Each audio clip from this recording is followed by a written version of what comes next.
Este no es un video cualquiera, porque hablaremos de una película que literalmente torturó a todos sus participantes detrás de cámaras. Y lo digo en serio.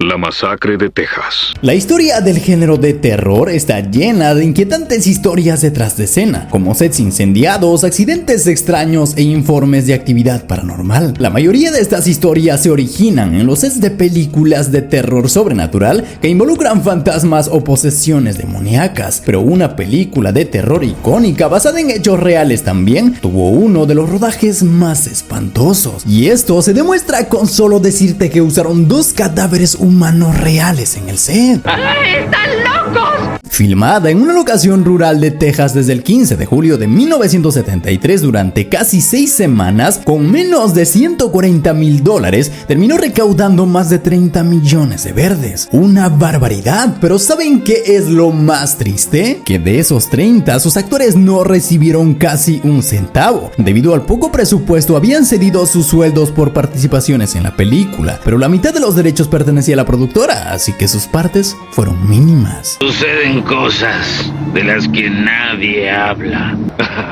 Pero esta película no hubiera sido posible sin su director, Tobe Hooper, que en ese momento trabajaba como docente en la Universidad de Austin y como camarógrafo de documentales, y ya había hecho algunas películas junto a su amigo y guionista Kim Henkel, a quien se le ocurrió la idea mientras hacía compras navideñas en una tienda departamental. Él no era tan fanático de estas fiestas, razón por la cual, al pasar por una sección de ferreterías, al ver una fila de motosierras, fantaseó con agarrar una de ellas y abrirse paso por la multitud de consumidores. ¡Qué enfermo! Sin embargo, reprimió su sueño de una masacre navideña, pero una vez que escapó de las fauces claustrofóbicas y regresó a casa, visiones de motosierras zumbaron su cabeza, desencadenando una cadena de ideas para historias. Y así fue que, inspirado por el asesino en serie Ed Gein en Wisconsin, en quien basó a Leatherface, junto a su amigo Henkel, escribieron el guión en solo 3 semanas. Y después de esto, lo siguiente fue el casting. No podían darse el lujo de contratar actores reconocidos por su presupuesto, que en ese momento solo era de $60,000, por eso solo una pequeña parte de los actores contratados había trabajado con anterioridad en algunas películas, y el reparto consistía mayoritariamente en actores de Texas cuya única experiencia eran papeles comerciales, televisión o teatro, mientras que el resto eran conocidos de Hooper y solo Jim Siedow pertenecía al sindicato de actores. Prácticamente todos eran unos novatos. Por ejemplo, Marilyn Burns, protagonista de la cinta, había aparecido en algunas obras de teatro, y mientras estudiaba en la Universidad de Texas en Austin, escuchó sobre el casting de estos dos tipos que ya eran reconocidos en ese pequeño círculo, y audicionó, quedándose de inmediato con el papel. Nadie creía en el éxito de esta película, es más, la mayoría de los actores simplemente fue ahí por diversión o por ganarse un crédito en la película. Algo similar pasó con Gunnar Hansen, el que interpreta a Leatherface, un personaje nada sencillo, alguien roto con retraso mental y que ni hablar puede. Hansen era un profesor de universidad especializado en matemáticas a quien le encantaba escribir poesía. En principio nada que ver con la actuación, pero un amigo le dijo que por su físico podría interpretar a un villano de una producción independiente donde estaba trabajando, en donde el actor al que habían escogido inicialmente para el personaje se había sumido en el alcohol y se había encerrado en un hotel. Él, sin tener nada que perder y por curiosidad, fue a ver qué pasaba. A veces tienes que hacer cosas y no tienen por qué gustarte. Y el director le prometió darle el papel si gruñía como un chancho, el único sonido que hacía el personaje. Él, como un reto personal, aceptó y comenzó a crear al personaje con las descripciones brindadas, para lo cual no solo visitó criaderos de cerdos para estudiarlos, sino que además visitó un centro de discapacitados mentales en la ciudad donde un familiar trabajaba, y así, luego de muchas frustraciones y días, logró crear a su personaje. Tener a los actores era solo el primer paso. Ahora debían ver dónde y cómo filmar. El diseñador de producción de la cinta fue Bob Burns. Él se encargó de buscar la casa donde ocurrirían los hechos principales. La casa que vemos en la cinta fue una casa abandonada, y el dueño le había dado el permiso de usarlo como él quisiera. Y no solo la casa, sino también el sembrío de marihuana que tenían detrás de su patio. Prácticamente le salió un 2x1.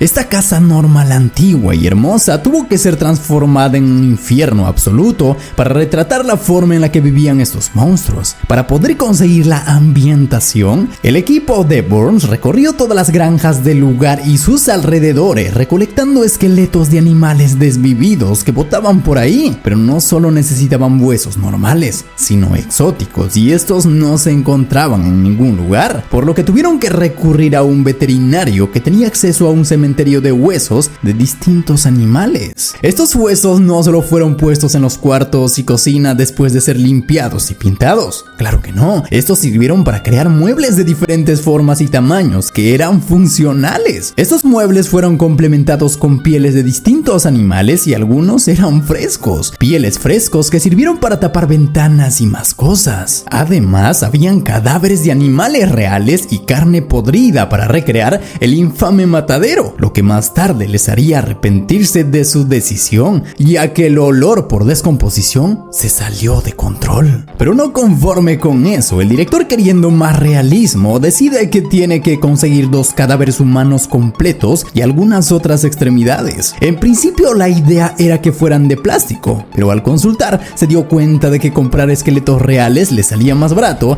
y sin pensarlo los importó desde la India. Pero también tuvieron colaboración de una fábrica de juguetes que les donó varias manos, un pie, 4 orejas y una nariz que habían salido fallados. Pero como vemos en la película, estos 2 esqueletos humanos no solo son esqueletos, parecen momias reales. Conseguir esto fue todo un reto. Necesitaban crear piel humana realista. Para lograrlo probaron un montón de cosas, hasta que consiguieron la mezcla deseada. Un aislante de fibra de vidrio con látex líquido, una mezcla que producía una textura adecuada y un color adecuado sin necesitar de colorantes. El primer artículo realizado de esto fue la abuela petrificada. Sinceramente, el artículo resultó ser tan realista que hasta el día de hoy la gente sigue asumiendo que es una momia real. Esta mezcla especial no solo sirvió para eso, sino también para poder crear las máscaras de Leatherface. El personaje utiliza 3 máscaras a lo largo de la cinta y cada una representa una personalidad: la máscara del asesino, la máscara de señora y la de mujer bonita. Estas 3 máscaras fueron el resultado de un montón de intentos fallidos de creación a partir de un molde tomado de la cara del actor. Se pensaba realizar muchos más, sin embargo el proceso era demasiado complicado, ya que el material se secaba y tendía a arrugarse mucho. Moldeaban la boca, labios, ponían cejas y peluca, y esto requería tiempo. Y tiempo y dinero era lo que no tenían. Y como curiosidad, los dientes de Leatherface eran en realidad prótesis hechas por el dentista de Gunnar Hansen, que constaban de dientes de leche reales sacadas de sus pacientes. ¡Qué locura! Vamos a divertirnos. Y así, de esta manera, las filmaciones empezaron el día de mi cumpleaños, el 15 de julio. Y sin esperar mucho, las complicaciones llegaron. Y el primero fue la temperatura del lugar. El calor llegaba a los 40 grados centígrados y dentro de la casa alcanzaba 5 más. Esto hacía que los huesos frescos, la piel, carne y los quesos puestos por ahí se descompusieran rápidamente y liberaran un olor horrible a niveles potencialmente peligrosos para la salud. Solo imagínate eso. Según el actor Ed Neal, quien interpretó al autoestopista, el olor era tan desagradable que hacían una escena y luego todos corrían a la ventana para vomitar. Vomitaban y cuando ya estaban recuperados regresaban a seguir filmando. Y eso no es lo peor. El presupuesto era tan bajo para todo lo que se requería que no había dinero para reemplazar el vestuario, por lo que los actores tuvieron que actuar con la misma ropa durante todo el rodaje para mantener la continuidad. ¿Se imaginan el olor de esa ropa? Y el calor no solo les afectó en la casa, sino también afuera. En películas actuales o antiguas como Camino hacia el Terror 3, cuando hay escenas dentro de vehículos siempre se graban en estudios controlados. Sin embargo, aquí solo tenían dinero para una camioneta y por eso todo se hizo de verdad. El vehículo prácticamente era un horno andante y el que peor la pasó fue el camarógrafo Daniel Pearl, quien tuvo que ponerse en posiciones demasiado incómodas para poder lograr todas las tomas deseadas, y a veces literalmente tenía que sentarse en el regazo de los demás actores o el director para conseguir el ángulo deseado, y la cosa se puso aún más candente cuando el autoestopista subió. No solo era más incómodo, sino que él debía encender pólvora en el vehículo en movimiento.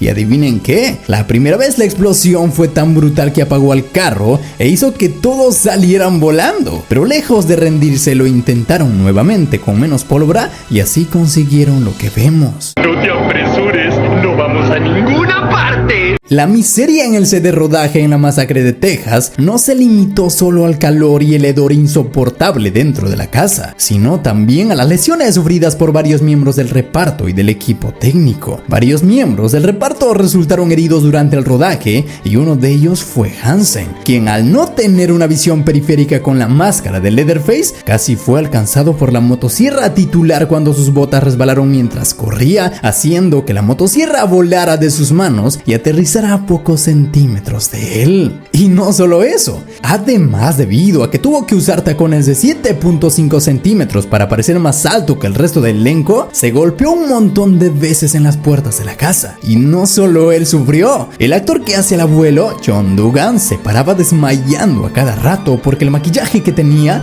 era demasiado asfixiante. Vamos a dejar que te diviertas, abuelo. Y después de esto las cosas, en vez de ir mejor, empeoraron. Y tal vez sea por eso o porque realmente habían aprovechado la mari que había detrás de la casa para desestresarse, que en algunos casos hubo violencia real.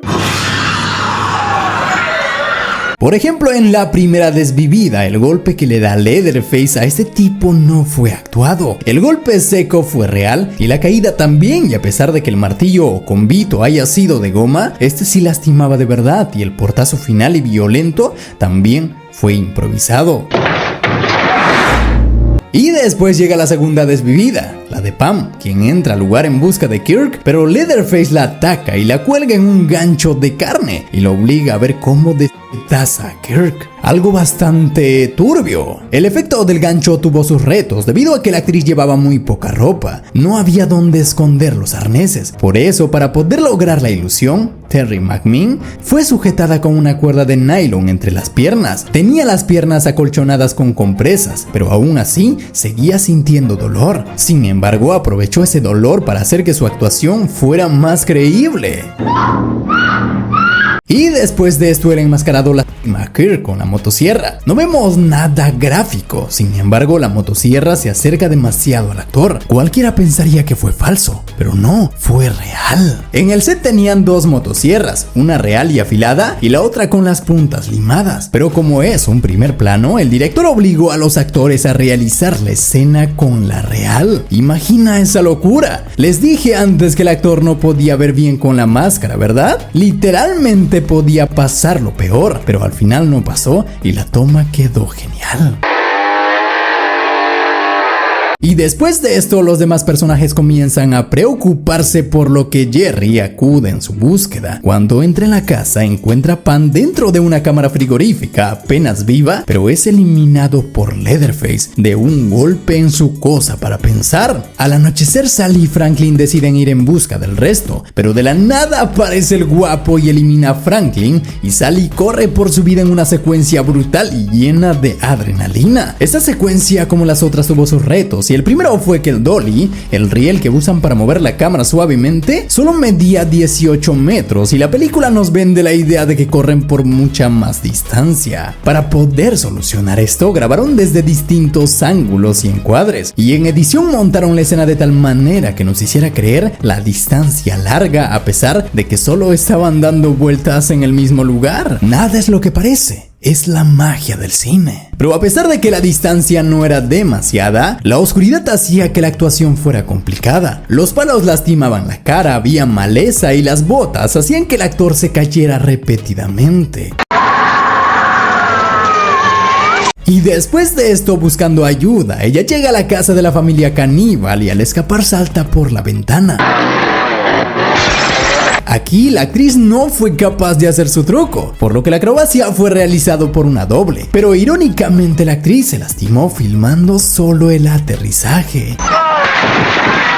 Y la violencia en el set no paró aquí, ya que después viene la secuencia de la cena donde Marilyn Burns pasó por lo peor. El director quería que su película fuera realista y quería que los actores lo sintieran, por lo que hizo que llevaran al límite a la actriz. La escena donde el abuelo le chupa la sangre del dedo a Marilyn estaba pensado en realizarse con un efecto especial. La sangre falsa debía salir de un tubito colocado detrás de la cuchilla, pero esto no pasó. Intentaron decenas de veces más, pero el resultado seguía siendo el mismo. Por eso Hansen, quien para ese momento ya estaba frustrado y demasiado cansado por las órdenes del director, retiró el tubo de porrazo sin que nadie se diera cuenta e hizo que la cuchilla la cortara de verdad sin autorización. Así que el corte que vemos en la película era real y la sangre que chupa el abuelo es ese. Y los gritos de frustración de la actriz son reales.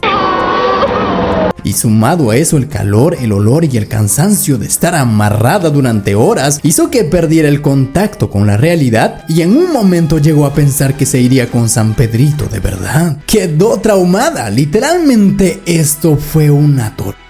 Y no solo eso, fue arrastrada, golpeada con un martillo y perseguida sin descanso alguno. Durante la golpiza con el martillo, la orden del director fue: dale más fuerte, que se vea real. Y el actor obedeció y le golpeó tan fuerte que le dejó muchos moretones. Imagínate. Y ahora bien, después de esto la acción continúa cuando la chica escapa a toda velocidad y sale hacia la carretera, mientras Leatherface y su hermano la persiguen para terminar con ella. Y es aquí donde el camión termina mandando al más allá al autoestopista, pero en realidad no al actor. Parece, pero no. Fue un maniquí. Ed Gein, el conductor del camión ganadero, dijo que se tomó su papel demasiado en serio y que entró con una mentalidad de todo trabajo y nada diversión. Mientras rodaba la escena estaba tan nervioso que olvidó detenerse a tiempo para que los realizadores colocaran el maniquí delante del camión y casi atropella a una persona real.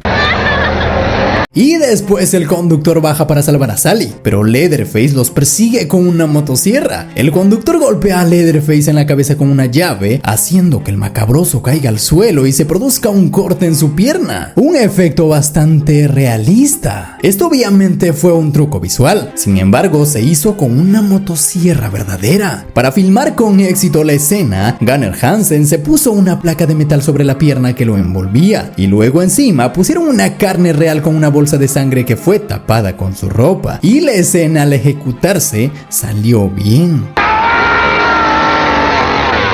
Sin embargo, cuando la sierra impacta la placa, la fricción lo calentó tanto que le quemó la pierna a Hansen, así que el grito de Leatherface al final fue genuino. Para la escena final donde Sally escapa de Leatherface, Hooper le pidió a Hansen que mostrara frustración. Hansen pensó que simplemente patalear con ira no era suficiente. Empezó a blandir su motosierra y a dar vueltas. Y también lo hizo así para asustar a Hooper, quien estaba grabando, y lo consideró una venganza por cómo Hooper trató al elenco durante el rodaje. No jorobes. Les hacía trabajar 7 días a la semana de 12 a 16 horas al día continuos, en condiciones inaceptables y que ponían en riesgo la vida de todos sus participantes. Seguramente hay mucho más para contar, como por ejemplo que había un solo baño para 40 personas, pero no hay mejor resumen de lo horrible que tiene que haber sido todo el proceso que las declaraciones del actor que interpreta al autoestopista, Edwin Neal, el que afirmó que el rodaje había sido más miserable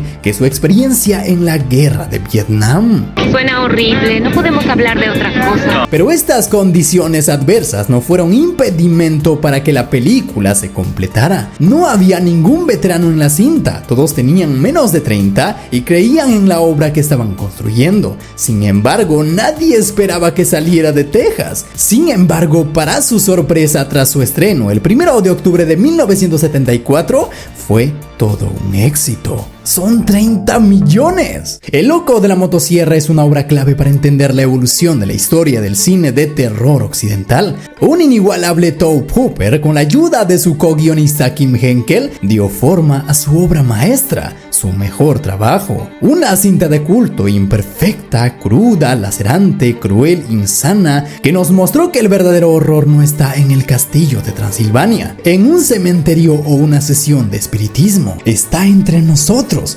posiblemente en la casa de al lado. Tiene rostro y seguro que alguna vez nos ha mirado directamente a la cara sin que nosotros lo sepamos o hayamos querido darnos cuenta. ¡Están locos! ¡Solo nos divertimos! Toma buenas decisiones, que conmigo nos vemos en un rato. Así que suscríbete. I'll be back.